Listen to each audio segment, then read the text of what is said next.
C'est avec une très grande joie d'entrer en nouveau dans votre foyer. Vous qui nous écoutez, qui nous suivez de temps en temps, cet enseignement qui vous apporte la vie éternelle et le salut, qui vous guide et vous donne de la joie et du bonheur pour tous ceux qui écoutent, car on parle de l'ôtement du péché et que tous ceux qui sont avec Yahushua ne pêchent plus. C'est le bonheur exceptionnel et c'est la grande paix pour vous d'être à ses côtés. C'est pourquoi on va vous partager cette bonté et aujourd'hui on va parler du sujet de Noël qui est dangereux pour vous. Alors réfléchissez. Pour vous qui célébrez cela et qui pensent à le faire également, sachez que c'est un pire danger qui vous attend avec cela. Ça va vous faire jeter en enfer si vous continuez encore à le faire. Nous sommes donc arrivés au moment pour avancer à l'enseignement et avec la parole. Tout de suite, nous allons entrer dans le vif de l'enseignement. Concernant Noël, est-ce que l'événement de Noël respecte la loi de Dieu? Est-ce que c'est autorisé de le célébrer ou non? La réponse est directe. À la fois, ce schéma ne suit pas du tout la loi, c'est-à-dire la loi du Dieu d'Abraham, à travers son fils qu'il a envoyé également, c'est-à-dire que vous êtes des transgresseurs de la loi, comme les diables et les satans. Vous êtes dans les mêmes classes et après vous irez en enfer, car les transgresseurs de loi sont des pécheurs et les pécheurs n'iront jamais au ciel des cieux. Aujourd'hui donc nous allons voir toutes ces paroles. Premièrement, c'est interdit par la Sainte Écriture selon 2 Corinthiens chapitre 5. Et vous pouvez lire directement si vous avez la Sainte Écriture avec vous. Et moi aussi, je vais lire de mon côté parce que nous avons la même Bible. D'ailleurs, moi aussi, j'ai la Bible en application ici avec le livre 2 Corinthiens chapitre 5 à partir du verset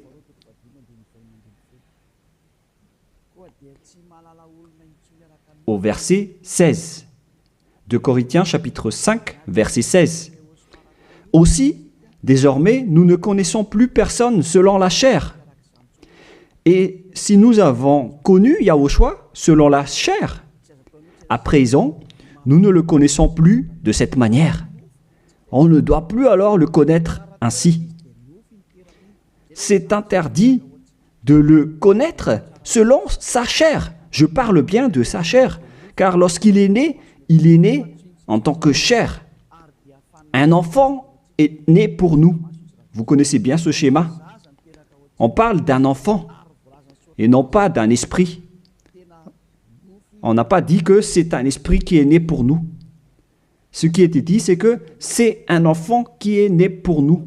Et la Sainte Écriture dit qu'il a vraiment pris la forme de la chair, que nous allons d'ailleurs lire dans le livre de l'Hébreu, et nous allons encore y revenir après. Mais nous allons lire d'abord Hébreu 2, 11.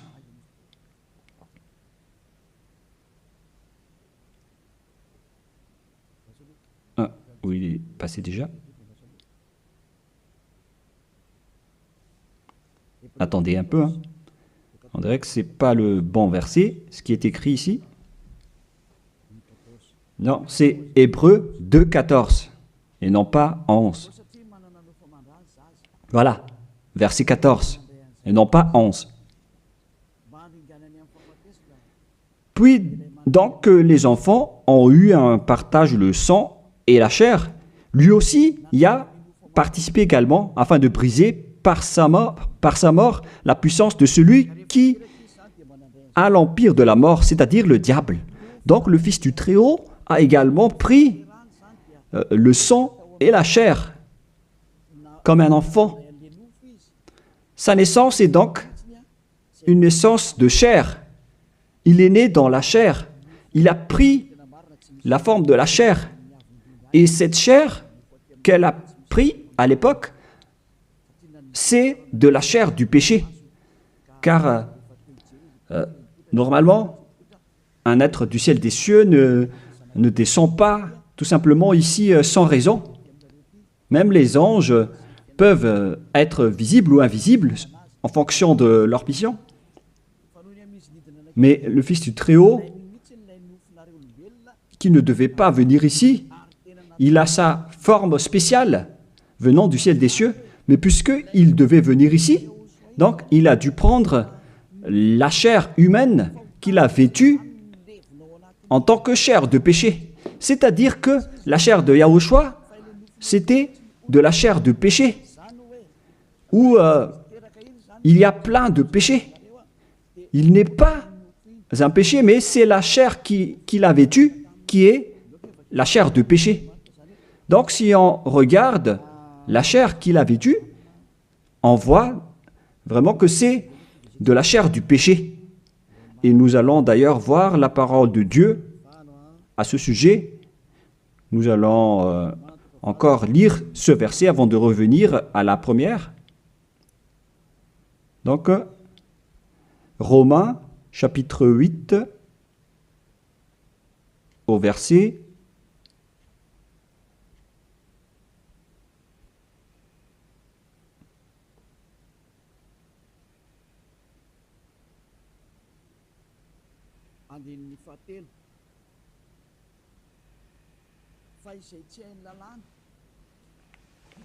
3. Car ce qui était impossible à la loi, parce qu'elle était sans force à cause de la chair, Dieu l'a fait en envoyant pour le péché son propre Fils, dans une chair semblable à celle du péché. Et il a condamné le péché dans la chair. Ici donc, nous voyons bien que Yahushua, le Fils du Très-Haut, sa chair était une chair de péché.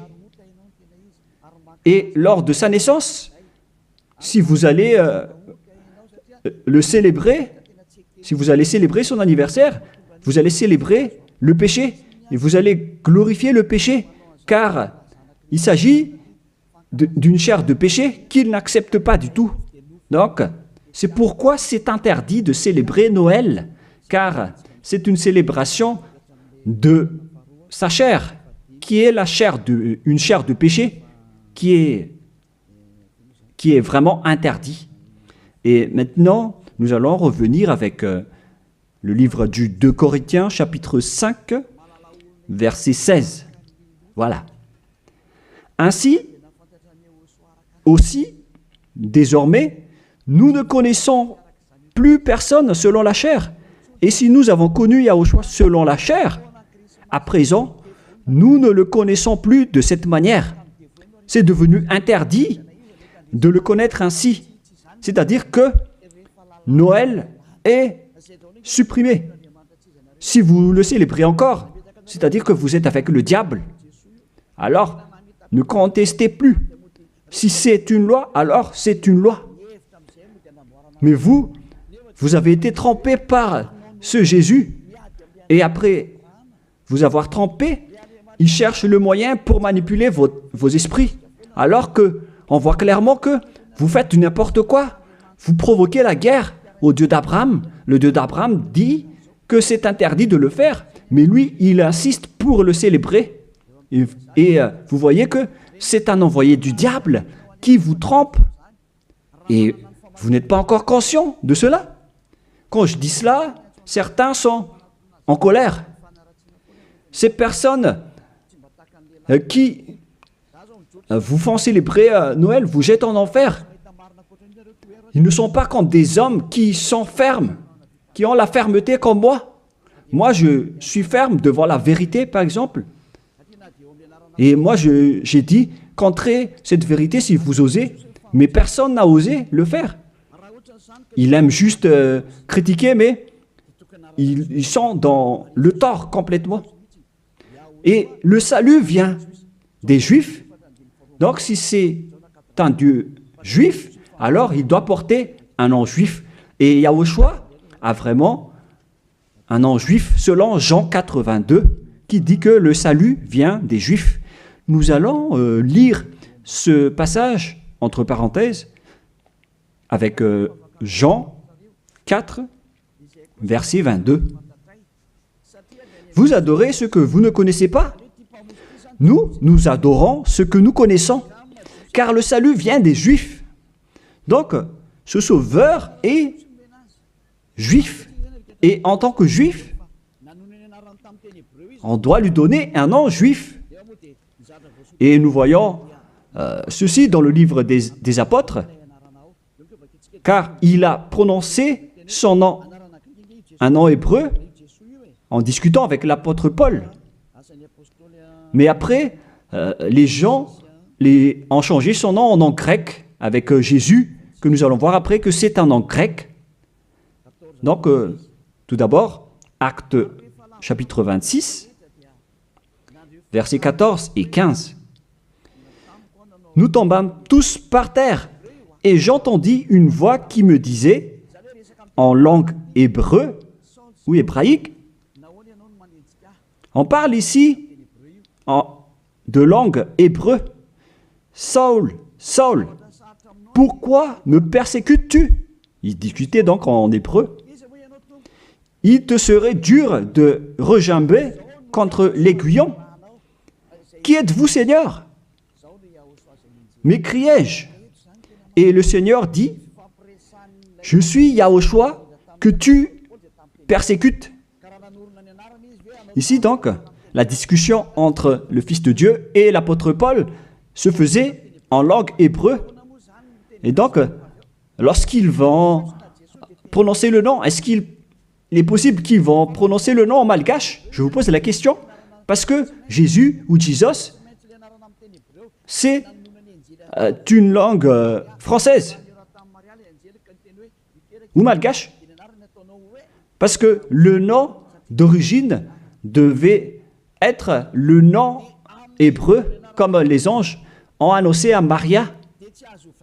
C'est un nom hébreu. Et en tant que nom hébreu, on ne doit pas changer ce nom. Nous allons d'abord parler de ça en petite parenthèse, en vous disant que vous avez déjà été frappé depuis le nom. Vous avez eu des faux noms. Et au final, vous célébrez aussi Noël, alors que c'est vraiment tabou, c'est vraiment interdit. C'est inacceptable devant le Père Yahva. La preuve, lorsque vous célébrez Noël, les bars sont pleins. Vous dites que vous célébrez votre Dieu et vous êtes dans les bars, vous buvez dans les bars et vous faites des balles de jeûne. On voit que vous n'êtes pas du tout avec le Dieu d'Abraham, vous êtes avec un autre faux Dieu. Vous êtes guidé par le diable et vous n'êtes pas du tout conscient. Encore. Vous provoquez la colère du Dieu d'Abraham et vous ne vous cassez pas la tête. Vous continuez dans le mauvais sens. On continue la parole. Tout d'abord, le nom de ce Fils du Très-Haut est un nom juif. Il vient des Juifs. Lorsqu'il a discuté avec Paul, ils ont discuté en langue hébreu. Donc, c'est clair que c'était un nom hébreu qu'ils ont prononcé et non pas un nom français, anglais ou autre nom. Deuxièmement. Et troisièmement, on ne doit pas changer ce nom selon Actes des Apôtres 4.12. Il ne faut pas changer ce nom. Et vous étiez déjà frappés depuis cette époque. Mais ceux qui font la grosse tête et qui ne se soucient pas, alors tant pis pour eux. Acte 4.12. Et le salut n'est en aucun autre, car il n'y a pas sous le ciel un autre nom qui est donné aux hommes par lequel nous devions être sauvés. C'est à travers ce nom, donc, ce seul nom, qu'on obtient le salut. Et alors que, selon la Sainte Écriture, il n'y a pas d'autre nom, le nom doit être unique alors. Et ça doit être un nom hébreu qui ôte les péchés des gens. Et vous voyez déjà que tous ceux qui sont avec Élia sont ôtés de leurs péchés. C'est clair alors que ce nom, c'est Yahushua. Et il a dit qu'il ne faut plus le connaître selon la chair. Alors qu'au contraire, vous le connaissez selon la chair. Vous transgressez la loi selon, vous pensez selon juste vos réflexions. Alors que c'est vraiment dangereux pour vous, les gens. Est-ce qu'on va suivre vos habitudes, les humains, ou est-ce qu'on va suivre l'habitude du Dieu d'Abraham? La question se pose pour vous. La réponse, vous avez fait ce que vous aimez, et lui aussi, donc, il va aimer vous jeter en enfer. Alors, vous pouvez continuer à faire ce que vous voulez, mais après votre mort, vous irez en enfer. Et les prêtres et les pasteurs ne pourront pas vous sauver. Eux aussi, ils vont être jetés en enfer, tout comme vous, avec le même résultat. Mais pourquoi vous n'écoutez pas cette vérité? Ou bien vous aimez juste critiquer ou contrer? Réfléchissez tous. Vous n'êtes que des humains mortels, alors ne soyez pas fiers de vous. Ne dites pas que vous êtes puissant. En un clin d'œil, vous pouvez redevenir poussière. Et vous allez être jugé par le propriétaire de cette parole, qui est le Dieu d'Abraham. Et c'est ce Noël lui-même qui va vous condamner. Nous allons lire maintenant que ce Jésus, c'est un nom grec. Nous allons lire directement sur Wikipédia. Vous pouvez afficher directement. Nous voyons donc ici que Jésus, en grec, Jésus, voilà. Et ce terme Jésus vient donc d'un terme grec venant du terme Jésus. Et je vais vous enseigner l'origine du terme Jésus, parce qu'il y en a qui traduisent bêtement en disant que c'est Yahushua, Yeshua, qui ne sont que tous des faux noms. Mais selon le nom hébreu, son nom c'est Yahushua. Et vous ne devez jamais, en aucun cas, le changer en Jésus. On ne doit pas exploiter un nom propre comme cela pour dire qu'on va le changer comme ceci, comme cela. C'est le diable qui fait cela. On ne change pas un nom propre. Et je vais entrer en détail sur ce sujet, sur l'origine du nom Jésus, car ici on dit que c'est un nom grec. Où est donc l'origine de ce terme Jésus? Nous allons donc expliquer à travers cet enseignement. Vous pouvez afficher directement. Donc, le nom du Dieu grec, c'est Zeus. Zeus. Et lorsqu'il invoque le nom de Zeus, il l'appelle Sus. Ce Zeus, donc, se lit Sus, en vérité. Et ce Sus, lorsqu'on lui donne du respect à leur Dieu, il rajoute un Yé devant, comme avec les Allemands qui rajoutent un L, comme L Hitler. Le L, c'est un signe de respect. Et ici, donc, pour les Grecs, pour respecter leur Dieu, ils rajoutent un Yé devant le nom, et après, ils écrivent le Jésus, Jésus, que nous avons vu tout à l'heure. Et c'est ce terme Jésus que les catholiques romains ont traduit en Jésus. Jésus. Jésus. Donc c'est devenu un petit Z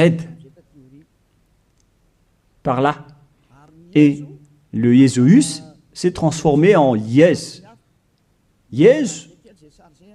Et le Yes s'est transformé en Jésus, etc.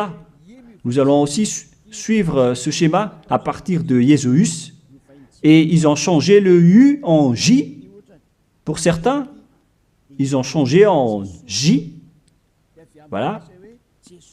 Et ça donne Jésus.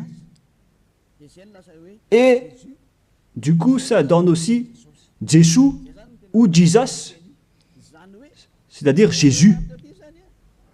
Voilà donc la structuration de ce terme. Ce Dieu-là, alors, c'est bien un Dieu grec. Ça n'a rien à voir avec l'hébreu.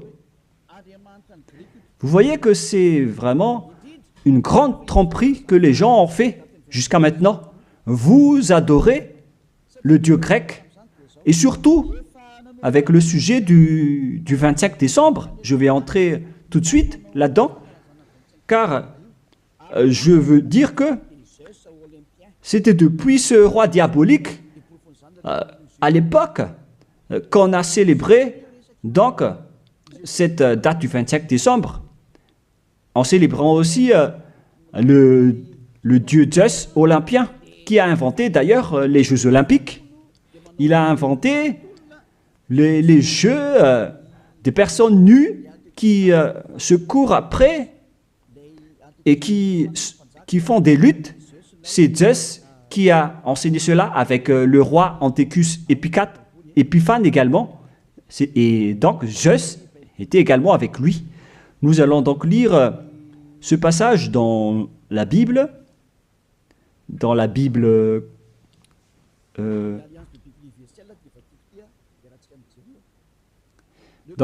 l'Alliance biblique universelle que je vais lire. Le 15e jour du mois de Casleu, l'an 145, le roi fit construire l'abomination de la désolation sur l'autel. Ils construirent aussi des autels dans la ville de Juda. On voit aussi donc ce verset dans le livre de 1 Maccabée, chapitre 1, verset 54 pour une autre version, et verset 57 pour une autre version. Donc, si vous avez le livre du Maccabée dans la Bible catholique, je vais relire encore une fois chez moi, et vous voyez sur l'écran en langue malgache, qui est plus convenable, mais le voilà. 1 Maccabée, chapitre 1, verset 57 pour une autre version, et pour une autre version, c'est verset 54. Et donc, on a aussi le verset 57 pour l'autre version. Le voilà. Le 15e jour du mois de Casleu, l'an 145, ils construisirent l'abomination et de la désolation sur l'autel des holocaustes. Ils construisirent aussi des autels dans les villes de Juda, alentour. Quel est alors le rapport de cette histoire avec ce que je dis ici? C'est que il y avait un roi qui a provoqué la guerre au Dieu d'Abraham, qui a profané son temple, qui a fait des abominations dans le temple. Et cet homme, il est entré dans le temple de Jérusalem à la date du 15 du mois de Casleu, et il a construit des autels, des holocaustes dans ce temple. Et avec ces autels, il va pratiquer des sacrifices d'holocauste. Et après, à la date du 25 décembre, il est encore entré là-dedans, dans le temple, en faisant des holocaustes. Ce que je veux dire, c'est que c'est ce Antiochus IV Épiphane qui est le propriétaire de cette fête. La preuve, le dimanche de l'Épiphanie que vous célébrez tous ensemble, que ce soit les protestants ou les catholiques, vous célébrez tous le dimanche de l'Épiphanie. Cet événement vient du nom du roi Antiochus IV Épiphane. Dans le 1 Maccabée, chapitre 1, verset 11, de ces rois sortit une racine d'iniquité. On parle ici d'un roi grec, Antiochus Épiphane, fils du roi Antiochus, qui avait été à Rome comme otage. Donc, selon ce schéma, ce Antiochus IV, Épiphane, c'est un roi grec. Et ce roi est entré dans le temple. Et lors du 14e jour déjà, où on va préciser, pour ne pas faire une erreur, nous allons bien préciser, car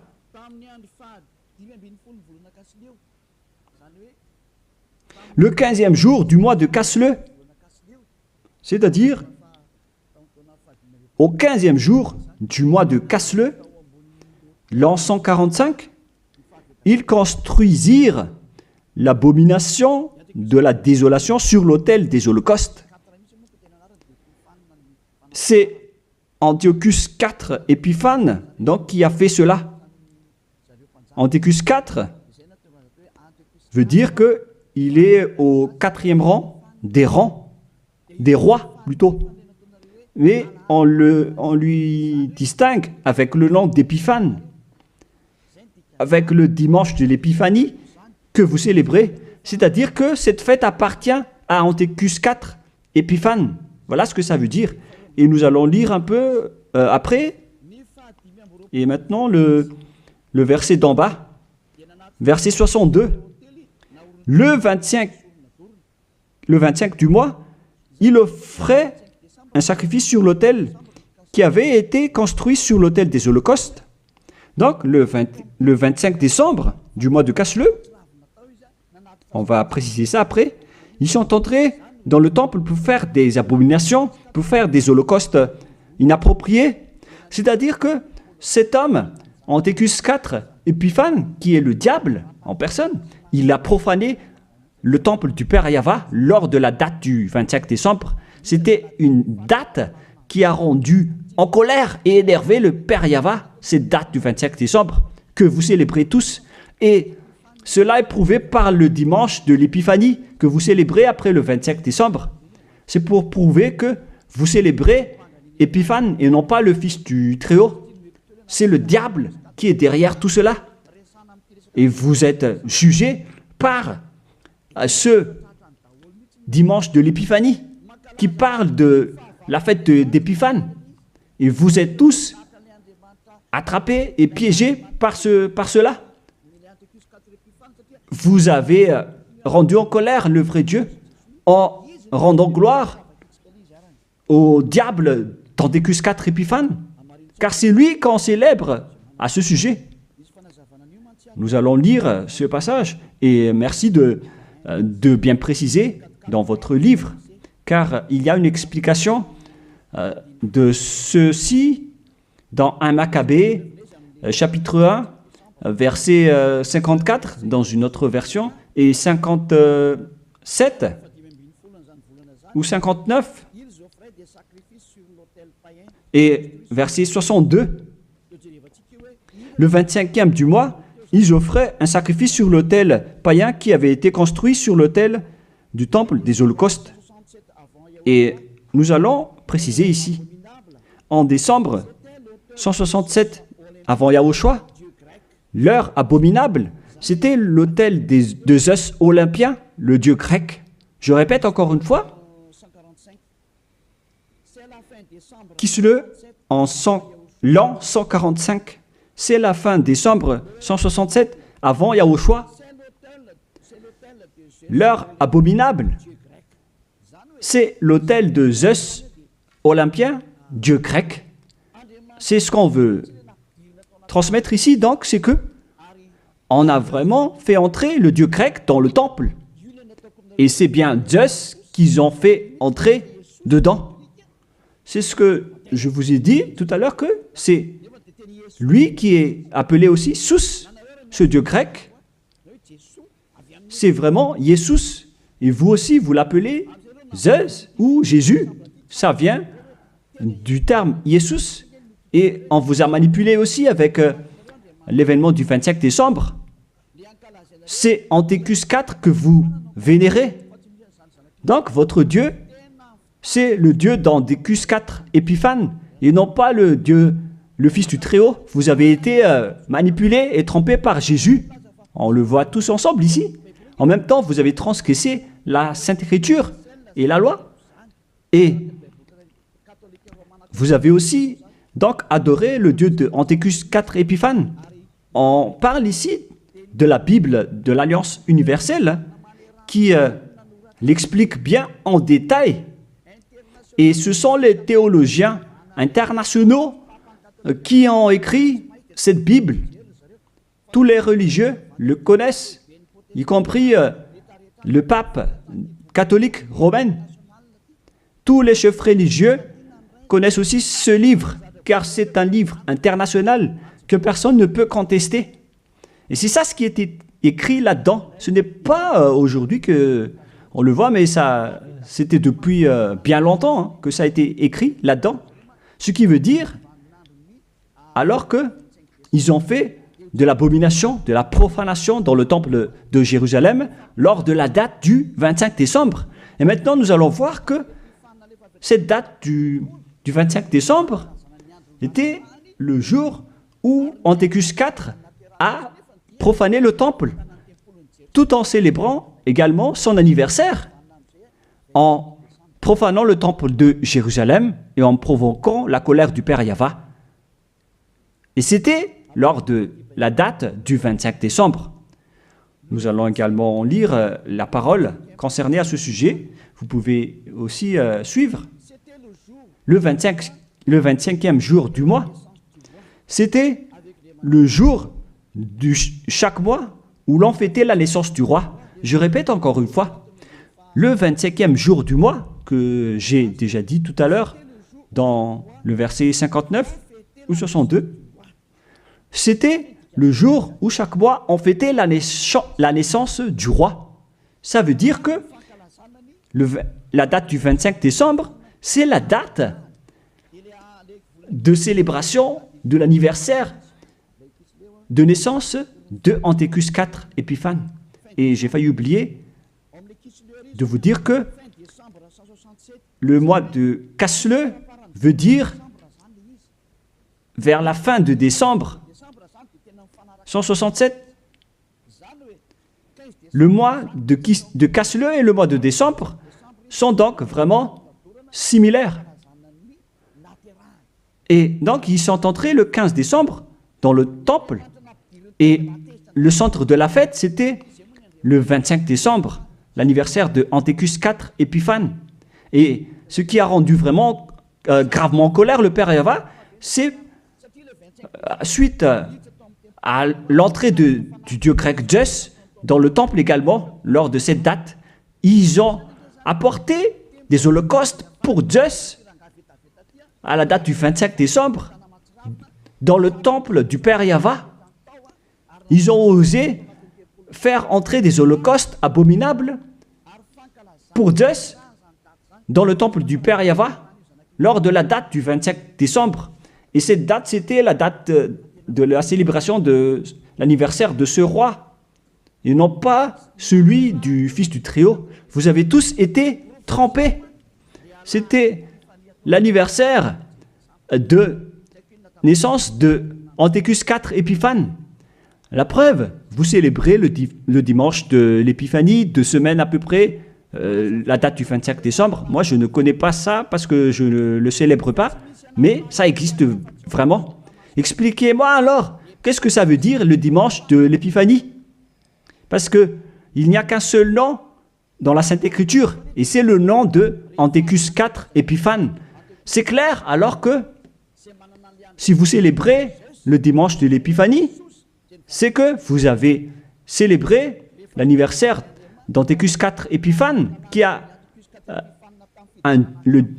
Zeus comme Dieu, que vous avez changé en Jésus après.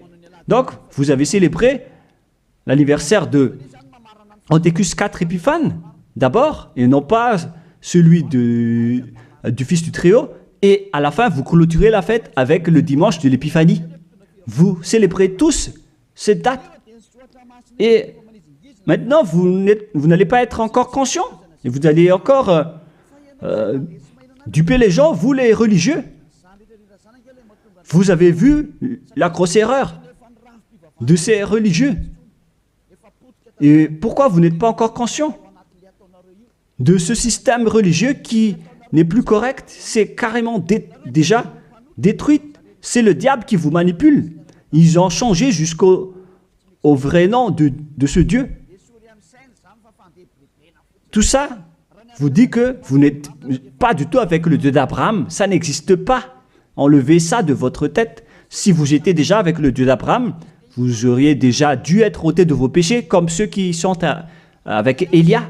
Mais c'est pourquoi les gens détestent Élia, car Élia attire les gens pour être ôtés de leurs péchés. Et les autres sont en colère, car leur liberté sont empêchées. Et c'est pourquoi ils disent de ne pas toucher à leur religion. Mais de quelle religion vous parlez? Qu'est-ce que vous devez suivre? Celui qui ôte les péchés ou celui qui n'ôte pas les péchés? Faites votre choix, mais la Sainte Écriture dit que il faut croire à celui qui ôte les péchés, c'est-à-dire Yahushua. On parle de celui qui ôte les péchés. À vous de réfléchir. Mais après, on vous demande de célébrer le dimanche de l'Épiphanie. Mais c'est quel événement? Et je répète encore que c'est la suite de l'événement de l'anniversaire d'Antiochus IV Épiphane. Car lors de cette date, vous avez aussi glorifié le dieu grec Zeus, Jesus, après, ou Jesus, selon les Anglais, Jésus pour les Français. Vous avez donc tous célébré le dieu grec en célébrant aussi l'anniversaire de Antiochus IV Épiphane et non pas celui de Yahushua. Le Fils du Très-Haut n'avait pas cette date de naissance. C'est pourquoi ce Jésus est vraiment un grand imposteur. C'est vraiment une grande tromperie qu'il a fait. Et vous n'allez pas encore être conscient que ce Jesus ou Jésus ne vous ôte pas les péchés. Et sachez que les pécheurs n'iront jamais au ciel des cieux. Car si c'était possible, alors le diable aussi aurait eu l'occasion et l'opportunité d'aller au ciel des cieux, alors que les diables sont les chefs des pécheurs. Et ils n'iront jamais là-bas. Alors soyez conscients. Vous avez été trompés. Le Dieu que vous adorez, c'est le Dieu d'Antiochus IV Épiphane. Le Dieu Zeus. Et en l'an 2000, je ne me souviens pas précisément, la flamme olympique est arrivée à Madagascar. Cette flamme a d'ailleurs déjà fait le tour du monde et vous avez fait une grande culte religieuse sur le terrain de Mahamasne à l'époque pour glorifier et honorer cette flamme, alors que c'est la flamme de Zeus qu'on a pris en Grèce. Vous ne pouvez pas nier cette parole, ça a existé, hein. C'est la réalité. Vous avez pris cette flamme en Grèce sur le mont Olympe qui a le feu qui ne s'éteint pas jusqu'à aujourd'hui.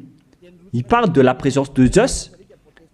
On a pris cette flamme là-bas et on l'a amenée à Madagascar. Et toutes les églises, les protestants, les catholiques, ainsi que les petites églises, se sont réunis pour faire une culte de prière ensemble à ce moment-là. Mais moi, j'ai dit que vous faites n'importe quoi. C'est une erreur que vous faites. Et tout le monde a reculé après. Et ils ne l'ont plus osé le faire. Peut-être qu'ils l'ont refait, mais ils l'ont fait discrètement. Parce qu'ils connaissent déjà que l'ambassadeur de Yahushua va encore se lever pour blâmer et pour critiquer. Mais cela prouve que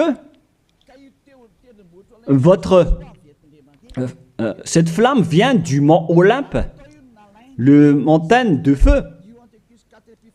Et ils ont pris donc cette flamme là-bas, car Antiochus IV Épiphane, il a créé les Jeux Olympiques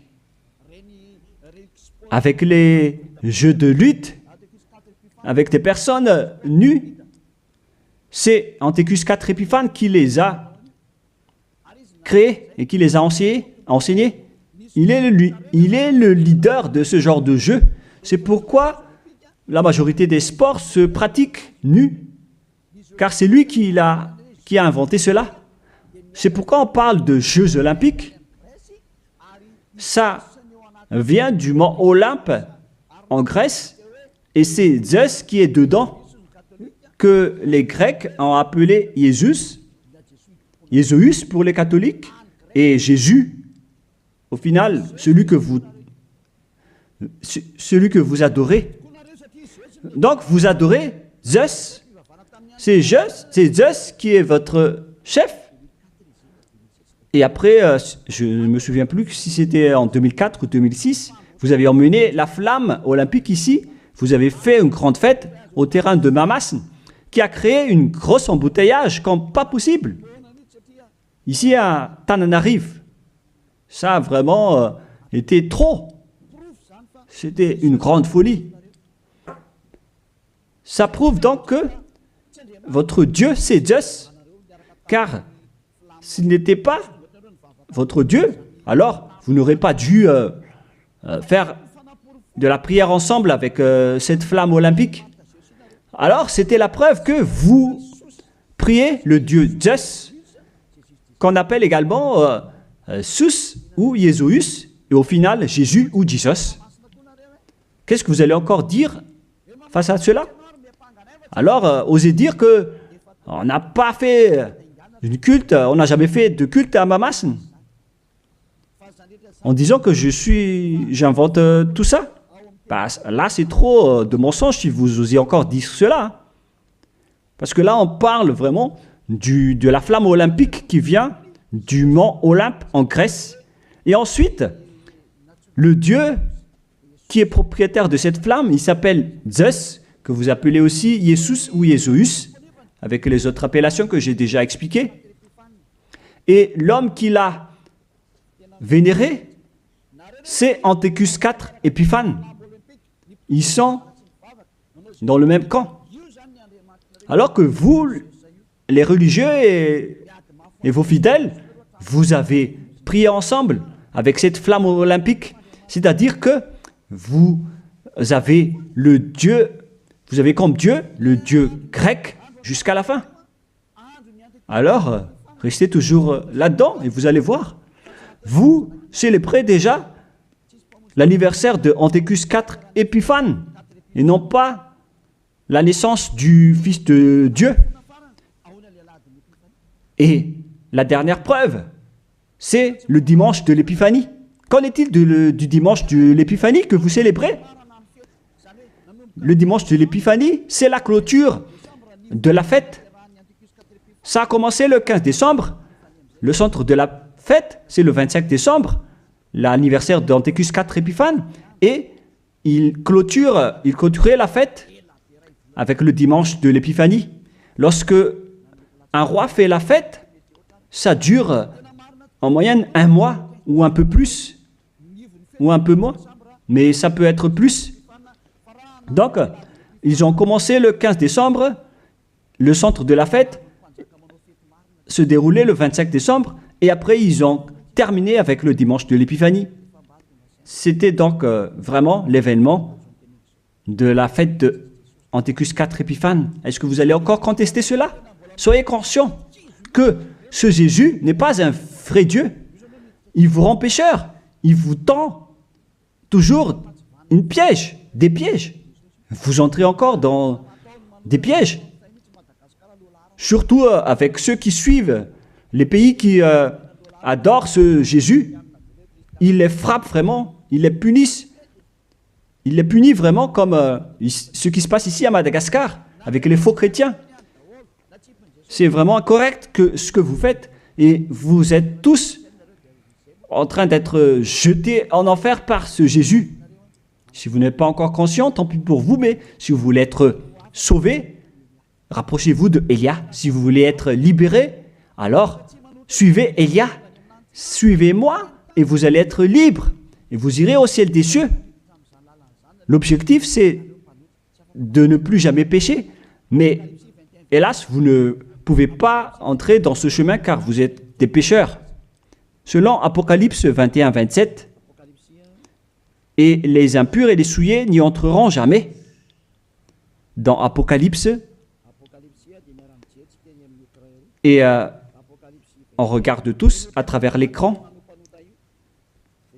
Pour vous qui pleurez à rester pécheurs, voilà la réponse pour vous dans Apocalypse 21-27. Ça ne marche pas? Bon, il faut réparer rapidement alors.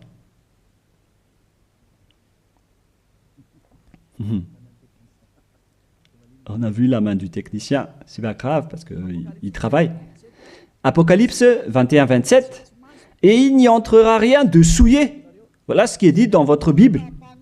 Donc, les pécheurs n'iront jamais au ciel des cieux. Vous vous trompez d'adresse. Vous avez un faux espoir. Vous avez vraiment été frappé par ce faux Dieu, par votre faux Dieu qui n'est qu'un imposteur. Si c'était un vrai Dieu, il aurait déjà dû vous ôter de vos péchés. Mais voilà, il vous a trompé. Voilà, vous ne pouvez plus répondre avec le dimanche de l'Épiphanie. Qui vous a fait célébrer cette date? Pourquoi vous l'avez célébrée? Vous l'avez célébrée pour vous enchaîner en ce moment. Car là, le dimanche de l'Épiphanie clôture la fête du roi. Et donc, vous avez célébré la fête du roi. On vous attrape par ceci. Vous dites que le 25 décembre, c'est la date de naissance de Jésus, alors que vous adorez Zeus, le dieu grec, le dieu d'Anthécus 4 Épiphanes, et en même temps, vous célébrez l'anniversaire d'Anthécus 4 Épiphanes, tout en adorant le dieu Zeus olympien. Je vais terminer ma parole, et les techniciens ont fini la réparation. Vous pouvez afficher maintenant. Apocalypse 21-27. Et il n'y entrera rien de souillé, aucun artisan d'abomination et de mensonge, mais ceux-là seulement qui sont inscrits dans le livre de la vie de l'agneau, c'est-à-dire les personnes qui ne sont pas des menteurs, des personnes parfaites qui ne font plus aucun mal, qui ne pêchent point. Ce sont eux qui iront au ciel des cieux. Mais vous, qui êtes abominables, qui ne se soucient pas de cette parole, vous pouvez continuer ce que vous faites, mais ne soyez pas morts. Si vous avez la grosse tête, ne soyez pas morts. Mais ce qui est ridicule, c'est que lorsque vous êtes malade, vous êtes obligé de chercher un médecin. Mais où est passée votre puissance ou votre force? Si vous cherchez un médecin lorsque vous êtes malade, c'est-à-dire que vous êtes faible. Alors ne faites plus ça. Pourquoi chercher encore à mettre des obstacles à ce royaume de Yahushua qui vous prêche la liberté et l'affranchissement? Mais vous êtes inconscient de provoquer la guerre au Créateur. Si vous êtes conscient, alors rapprochez-vous et inscrivez-vous dans le baptême qui aura lieu le 8 mars prochain pour le dernier baptême, et ça va être terminé après. Vous pouvez encore faire des baptêmes avec les religieux qui sont pécheurs, mais lorsque les pécheurs baptisent d'autres pécheurs, le résultat c'est encore un pire pécheur. Un pire pécheur. Alors, soyez conscients. Nous allons donc lire pour terminer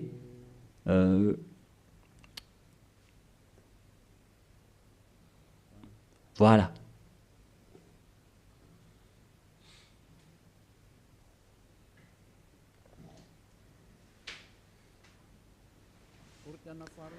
De Corinthiens,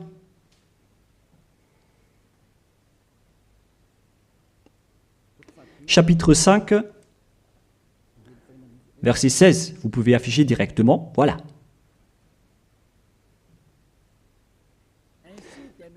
Ainsi, dès maintenant, aussi désormais, ça fait depuis cette époque qu'on a précisé que ce désormais, mais ça continue jusqu'à aujourd'hui, nous ne connaissons plus personne selon la chair. Et si nous avons connu Yahushua selon la chair, Parce qu'il était né en tant que personne charnelle. Maintenant, nous ne le connaissons plus de cette manière à présent. La chair est supprimée car c'était une chair de péché. Selon ce que je vous ai enseigné dans Romains 8.3, on parle de chair de péché. Donc si vous allez célébrer cela avec sa naissance, vous allez donc célébrer du péché. Voilà donc la loi. C'est devenu une interdiction totale pour ceux qui servent le Dieu d'Abraham. Comme moi, Élia, je sers le Dieu d'Abraham. Vous l'appelez Dieu d'Abraham, vous les humains, mais pour nous, c'est le Dieu du ciel des cieux. Il s'appelle Yahweh, notre cher Père. Lorsque vous le servez, vous ne devez plus entrer dans ce schéma. Vous dégagez directement, vous vous rapprochez de Élia et vous inscrivez votre nom dans le baptême rapidement pour éviter la mort, au cas où vous allez mourir après. Mais les gens qui font du cinéma, qui font juste semblant d'être avec le Dieu d'Abraham, si vous n'êtes pas avec le Dieu d'Abraham, vous n'allez pas être avec Élia. Mais ce sont seulement qui veulent être avec le Dieu d'Abraham et qui ne veulent plus jamais pécher, qui vont être avec Élia. Et je vais vous ramener au ciel des cieux. Voilà la fin de ma parole. Soyez conscients. Bref, ceux qui célèbrent Noël vont être en guerre avec le Dieu d'Abraham et vont aussi être en guerre avec Yahushua, le fils du Très-Haut, qui a dit « ne péchez plus ». Et ceux qui célèbrent Noël vont être en guerre avec ce Dieu d'Abraham qui a dit « je ne donnerai point ma gloire aux autres et ne souillez pas mon nom ». C'est dans Ésaïe 48:11 que nous allons d'ailleurs lire. Sa gloire ne doit plus être donnée aux autres faux dieux. Si vous utilisez encore cette parole de Dieu, si vous voulez servir le Dieu d'Abraham, alors il ne faut plus faire du n'importe quoi. Il faut suivre ses paroles. Lorsqu'il dit que c'est interdit, alors ne faites plus la grosse tête. Et si ceux qui insistent à vous dire le contraire, c'est-à-dire, sachez qu'ils vont vous jeter en enfer. Alors ne soyez plus manipulés comme les enfants. Vous êtes maintenant matures, vous êtes des adultes, vous avez la conscience. Sachez que c'est de l'amour pour vous sauver. On dévoile donc le mal que font ces faux dieux. Alors, face à cet amour, soyez conscients maintenant. Soyez conscients. Dans Ésaïe 48:11, il est dit qu'il ne faut plus prier les faux dieux. C'est interdit par la loi. C'est pour l'amour de moi que je le fais. Car comment mon nom serait-il profané? Je ne donnerai pas ma gloire à un autre. Pourquoi donc le Seigneur Yahushua, le Fils du Très-Haut ici, pourquoi il dit qu'il ne faut pas célébrer la chair du péché? Et la Sainte Écriture dit aussi que le 25 décembre, c'est la date de naissance du roi diabolique et non pas celui du Fils du Très-Haut. Voilà ce que le Fils du Très-Haut a dit. Et pourquoi vous insistez encore à faire le contraire? Mais qu'est-ce que vous cherchez, vous les religieux qui sont des sorciers? Et aussi, vous qui acceptez d'être menés dans le tort. Mais qu'est-ce que vous cherchez? Vous voulez vraiment provoquer la guerre à ce Dieu d'Abraham? Vous l'avez déjà fait, alors vous pouvez continuer. Mais pour ceux qui sont conscients qu'on ne peut pas le combattre, ce Dieu d'Abraham, alors dégagez de là et venez ici. Rapprochez-vous de Élia et suivez Élia. Voilà ce que vous devez faire. Il faut suivre Élia. Il va nous ramener au ciel des cieux, chez le Dieu d'Abraham. Il va nous ramener là-bas. Mais il faut d'abord être ôté des péchés pour y intégrer. Et on a réussi cela. C'est le pouvoir que Yahushua a donné à Élia. Alors suivez-moi. Nous irons chez le vrai Sauveur, Yahushua, celui qui a vraiment été crucifié. Allons-y maintenant. Prenez une décision et ne tuez plus votre esprit. votre esprit est très triste car après votre mort, vous allez redevenir poussière. Mais votre esprit va être en souffrance. Vous voyez, lorsque vous faites du mal, vous réfléchissez après, vous stressez en appelant Dieu, en disant « Mais qu'est-ce que j'ai fait, mon Dieu ?» Mais puisque vous avez déjà commis le mal, le diable va aussi venir vous blâmer. Et après, vous vous déprimez, vous êtes au bord du suicide et vous faites encore plus de mal. Voilà ce que font ces diables. Ils vous encouragent à faire du mal. N'acceptez plus cela. Retournez-vous vers Yahushua. Ma parole se termine. Rapprochez-vous de Yahushua. N'entrez plus dans ce mauvais sens et dans cette folie. Tant pis pour ceux qui veulent combattre le Dieu d'Abraham. Laissez-les écouter les propos des diables. Mais vous qui êtes conscients que ces faux dieux vous rendent pécheurs, ainsi que les religieux qui vous disent vous pouvez commettre des péchés, il faut juste demander pardon après. Tout ça transgresse toutes les lois du vrai Dieu. Si vous ont déjà tué, alors dégagez de là et suivez Élia. Je peux vous prendre avec la main pleine de joie si vous cherchez vraiment le vrai Dieu, il est vraiment merveilleux. Ma parole se termine, que Yahushua vous bénisse et à la prochaine, prions ensemble. Merci infiniment, Père Yahva. C'est vraiment de l'amour, cette parole venant de toi. Tu fais connaître aux gens la vérité. Tu as dévoilé clairement la grande tromperie pour ce monde, car le monde aussi te provoque énormément. Alors, c'est juste que tu envoies les châtiments. Avance la récolte, Père, et avance ta parole et ton châtiment sur cette terre, car le moment est venu. On a déjà annoncé les avertissements, mais personne ne se soucie. Ta décision est méritée. Père Yahva, il mérite d'être châtié. Il ne s'agit pas d'une récolte pour le ciel des cieux, mais un châtiment d'après ce qu'ils ont fait. C'est le jour de la vengeance, Père.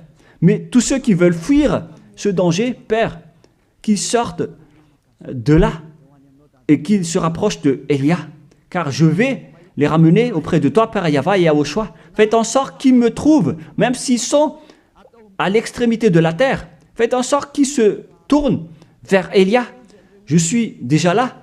Tu m'as déjà envoyé pour les envoyer vers toi, pour les regrouper, pour les ramener vers toi. Gloire à toi, Père Yahva.